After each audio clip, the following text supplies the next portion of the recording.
je to tu. Skvostný závěr, šťastný konec. Velké finále. To už je konec. Ano, Pumbo, tak už to z konci chodí bývají na konci. Nepodíváme se znovu. Pumbo, teď jsme skončili. Možná zítra. Ahoj, co děláte, kluci?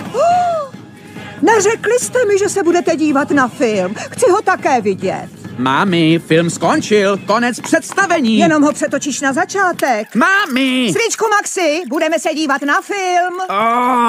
Ne. Nazdar, vzal jsem extra máslo. Budete se dívat na film? Co stojí za to říct jednou, stojí za to i dvakrát. Co to je? S dovolením. Dovolte. Ujděte z cesty. Co je to za partu? Hej, vy tam, nevidíme. Oho, kůž.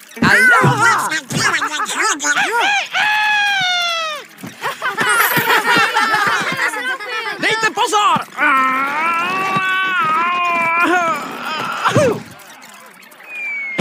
Tak dobře, brácho, vyhrál si. Fakt ti to nevadí. Hakuna Matata.